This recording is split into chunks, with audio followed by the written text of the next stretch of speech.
पश्चिम Asia में जारी तनाव के बीच ईरान और अमेरिका के बीच कभी भी जंग छिड़ने की आशंका जताई जा रही है। अमेरिकी राष्ट्रपति डोनाल्ड ट्रंप ने ईरान के खिलाफ सैन्य कार्रवाई की कड़ी चेतावनी दी है। एक ओर ईरान ने अपनी तैयारियां तेज कर दी हैं, तो दूसरी ओर अमेरिकी नौसेना ने भी ईरान के आसपास भारी सैन्य तैनाती कर रखी है। अमेरिका ने दुनिया के सबसे बड़े और आधुनिक विमानवाहक पोतों में से एक USS जेराल्ड आर फोर्ड को ईरान के करीब तैनात किया है। इस पोत पर लगभग 5000 से अधिक युद्ध सैनिक तैनात हैं। हालांकि यह युद्धपोत इस समय एक अजीब सी तकनीकी समस्या से जूझ रहा है। जहाज के सीवेज सिस्टम में खराबी आ गई है, जिससे कई टॉयलेट जाम हो गए हैं।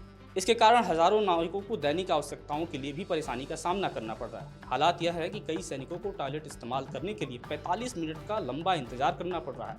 रिपोर्ट्स के मुताबिक जहाज पर करीब 650 टॉयलेट की संख्या है, लेकिन इनमें से बड़ी संख्या के टॉयलेट जाम हो चुके हैं।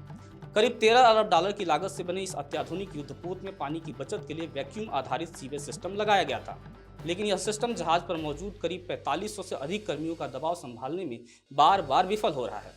बताया जा रहा है कि इस पाइपों का आकार छोटा होने और कैल्शियम जमाव की तकनीकी समस्याओं के कारण बार बार जाम की स्थिति बन रही है। स्थिति की गंभीरता का अंदाजा इस बात से लगाया जा सकता है कि साल 2025 में केवल 4 दिनों के भीतर 200 से अधिक बार यह टॉयलेट सिस्टम फेल हो गया था। इंजीनियरों को इसे ठीक करने में करीब 19 घंटे तक लगातार काम करना पड़ा था।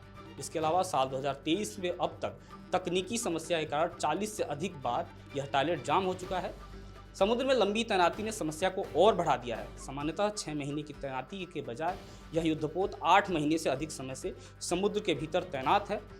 इससे यह परेशानी और भी बढ़ रही है।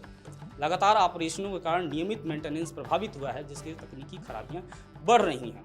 बताया जा रहा है कि यह युद्धपोत जून 2025 से समुद्र में तैनात है। जनवरी में इसी जहाज ने वेनेजुएला से जुड़ी अमेरिकी कार्रवाई के दौरान महत्वपूर्ण भूमिका निभाई थी, जिसमें राष्ट्रपति निकोलस मादुरो को गिरफ्तार करने की खबरें सामने आई थी। अब ईरान के साथ बढ़ते तनाव के बीच इसे मध्य पूर्व में तैनात किया गया है। हालांकि अमेरिकी नौसेना का कहना है कि इस तकनीकी समस्याओं का जहाज की युद्ध क्षमता और मिशन पर कोई असर नहीं पड़ा है, लेकिन अमेरिकी रक्षा विशेषज्ञों का मानना है कि यदि ऐसी समस्याएं लंबे समय तक बनी रहीं तो इससे सैनिकों के मनोबल और कार्यक्षमता पर असर पड़ेगा।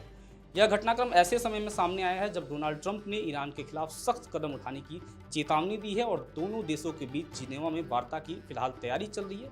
ऐसे संवेदनशील माहौल में दुनिया के सबसे शक्तिशाली युद्धपोतों में से एक पर इस तरह की तकनीकी दिक्कतें रणनीतिक और मानवीय दोनों स्तरों पर सवाल खड़े कर रही है।